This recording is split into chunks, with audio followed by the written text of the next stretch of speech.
ప్రియమైన వారులారా, ప్రభు అయిన యేసుక్రీస్తు నామములో మీకు నా ప్రేమ వందనములు, శుభములు. క్షేమమని నమ్ముచున్నాను. మీరందరూ ప్రభు కృప వలన జీసస్ మీట్స్ ఈటీ ఫ్యామిలీ కుటుంబములన్నిటి కొరకు ఫేస్బుక్లో ఉన్నటువంటి కుటుంబములన్నిటిని బట్టి ప్రభువుకు మహిమ చెల్లిస్తున్నాను.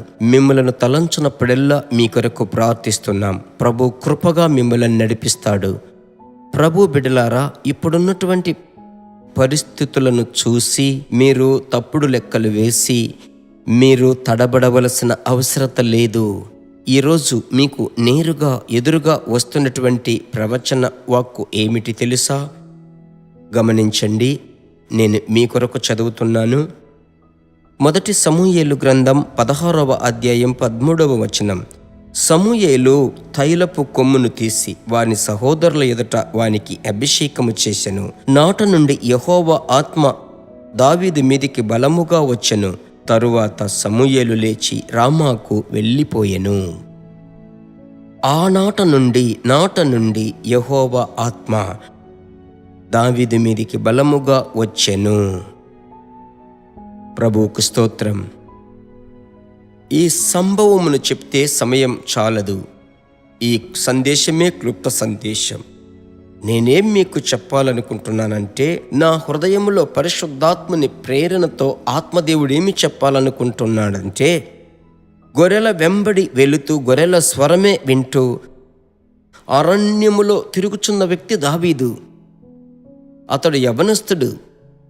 ఒక సందర్భములో సమూయేలు ప్రవక్త అడుగుతున్నాడు, ప్రభువు ఏమయ్యా, ప్రభు నీకిచ్చిన బిడ్డలు ఎంతమందేనా?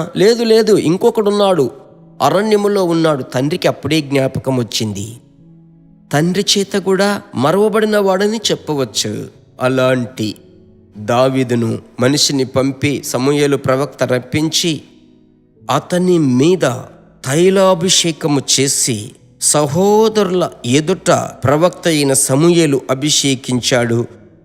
నాట నుండి యెహోవా ఆత్మ దావీదు మీదికి బలముగా వచ్చి నిలిచెను. అరణ్యమునకు చెందిన వ్యక్తి, అడ్రస్ లేని వ్యక్తి, చిరునామా లేని వ్యక్తి అయినప్పటికీ ప్రభువగు ఆత్మ దేవుడు అతని మీద నిలిచియున్నాడు. ఆ అధికారమును అలాగే చదవడం ప్రారంభించినట్లయితే ఆ అభిషేకము చేత దావీదు మెట్టుమెట్టుకు క్రమక్రమముగా హెచ్చింపబడి ఒక సందర్భములో ఇశ్రాయేలు ప్రజలందరికీ రాజుగా మారుతున్నాడు. కారణం అభిషేకము మిమ్మల్ని రాజులనుగా మారుస్తుంది. ఈరోజు కృంగిపోయి వంగిపోయి ఉన్నారా?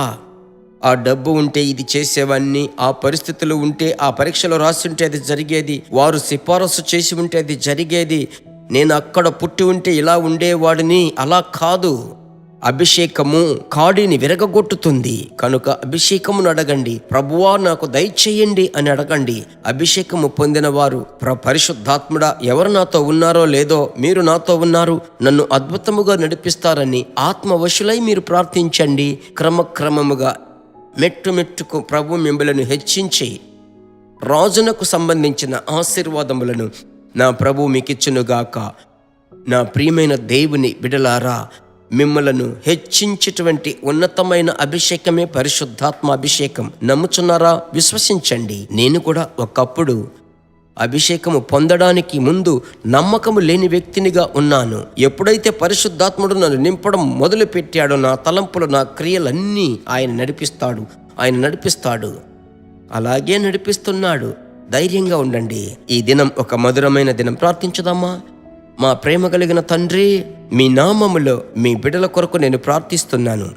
మమ్మలను పాపపు ఊబి నుండి లేవనెత్తిన ప్రభువా, దేవా, మా పాదములను బండ మీద నిలిపెటువంటి ప్రభువా, ఎవరెవరైతే ఈ క్లుప్త సందేశము, ఈ షార్ట్ మెసేజ్ విని నాతో కలిసి ప్రార్థిస్తున్నారయ్యా, మీ బిడ్డల యొక్క తలను పైకెత్తండి.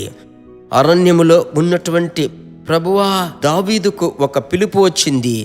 సహోదరులందరి ఎదుట అతన్ని మీరు అభిషేకించారయ్యా.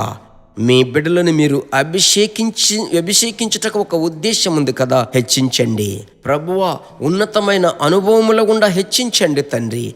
మీ బిడ్డల ప్రాణాత్మ శరీరములు ఆర్థికము అన్నిటిలో హెచ్చించండి. సంతోషపరచండి. యేసు నామములో ప్రార్థిస్తున్నాము తండ్రి, ఆమెన్. ప్రభువుకి స్తోత్రం. ప్రభువు ఖచ్చితముగా చూడండి, అభిషేకము చేత మిమ్మల్ని హెచ్చించి ఆశీర్వదిస్తాడు. అనుదినము చెప్తాను, ఎదుటివారికి షేర్ చేయండి. వారు సబ్స్క్రైబ్ చేయాలని ప్రోత్సాహపరచండి. వారికి ఈ వాక్కు వెళ్ళి ప్రభువునందు వారు బలపడతారు. దేవుని రాజ్యం కట్టబడుతుంది. God bless you.